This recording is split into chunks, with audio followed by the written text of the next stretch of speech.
নমস্কার বন্ধুরা, আমি অর্পিতার রান্নাঘরে তোমাদেরকে স্বাগত জানাই। আমি আজকে নিয়ে চলে এসেছি বাসন্তী পোলাও। দেখো আমি রেডিও করে নিয়েছি সব কিছু। দেখো আমি নিয়েছি আতপ চাল, আদা বাটা, জিরে গুঁড়ো, কিশমিশ, কাজু, ফোড়নের জন্য তেজপাতা, লবঙ্গ, দারচিনি আর গাওয়া ঘি আর একটু ফুড কালার।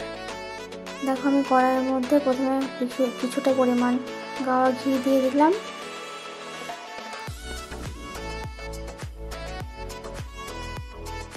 এবার আমি ঘিটাকে ভালো মতো গরম করে নেব বন্ধুরা। দেখো ঘিটা গরম হয়ে গেছে। এবার আমি তেজপাতা, লবঙ্গ, দারচিনি, কাজু, কিশমিশগুলো ভালো মতো ভেজে নিয়ে আতপ চালগুলো আমি ভালো মতো ধুয়ে ঝরিয়ে রেখেছিলাম। এবার আমি দিয়ে দিলাম এর মধ্যে। এবার এটা একটু ফ্রাই হবে, ভালো মতো একটু জলটা শুকিয়ে এলে, ভাজা ভাজা হয়ে এলে আমি এর মধ্যে মশলা অ্যাড করব। বন্ধুরা আমি নতুন, তোমরা আমার চ্যানেলটাকে একটু সাবস্ক্রাইব করে দিও প্লিজ, যাতে করে আমার পরবর্তী ভিডিওগুলো তোমাদের নোটিফিকেশানে চলে যায়। দেখো আমি এর মধ্যে দিয়ে দিলাম এবার আদা বাটা, জিরে ধনে গুঁড়ো। এবার এটাকে ভালো মতো ভেজে নেব। তোমরা একবার এরকমভাবে বানিয়ে দেখো বন্ধুরা। দেখো চালটা একদম ঝরঝরে শুকনো হয়ে গেছে, জলটা শুকিয়ে গেছে। এবার আমি পরিমাণ মতো নুন দেবো, যতটা লাগে।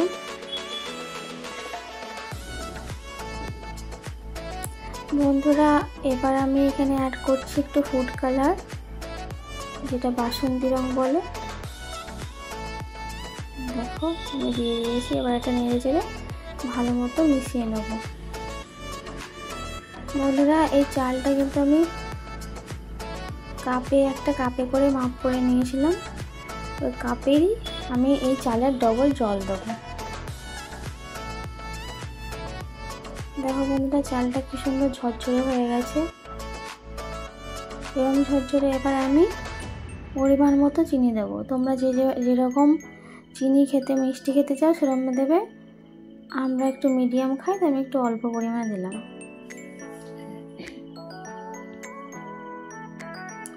দেখো এখনই কি সুন্দর হয়েছে কালারটা। এবার আমি এর মধ্যে জল অ্যাড করব। আমি তোমাদেরকে আগেই বলেছিলাম যতটুকু পরিমাণ চাল ততটুকু পরিমাণ জল।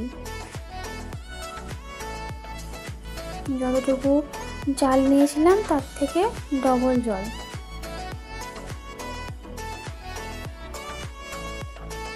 দেখো আমি দিয়ে দিচ্ছি গুনে গুনে।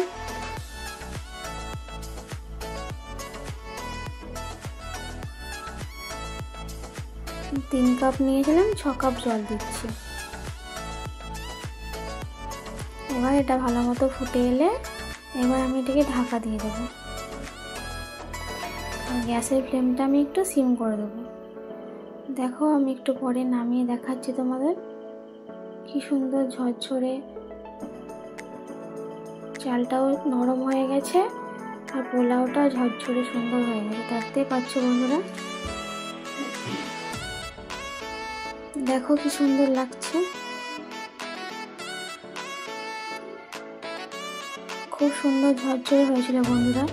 এবার আমি এর মধ্যে একটু গরম মশলা অ্যাড করবো, গরম মশলা গুঁড়ো, যেটা আমি বাড়িতেই বানাই।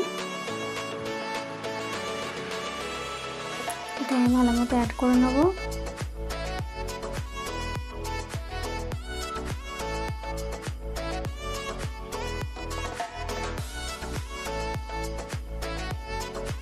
এবার আমি নামাবার আগে কিছুটা গাওয়া ঘি দিয়ে নেব, যাতে পোলাওটা আরও ঝরঝরে হয় আর টেস্টি হয়।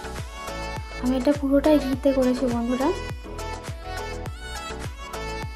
ঘরের বানানো ঘি।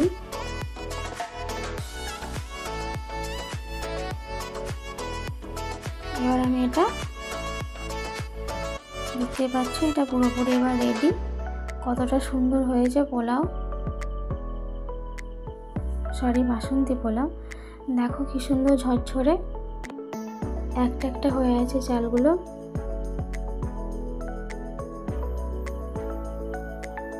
দেখো এই তোমরা এভাবে একবার বানিয়ে দেখো বন্ধুরা।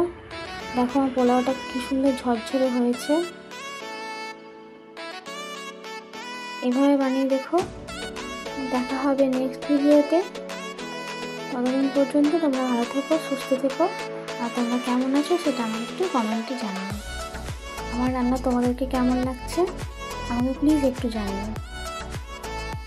এখন পর্যন্ত টাটা বন্ধুরা।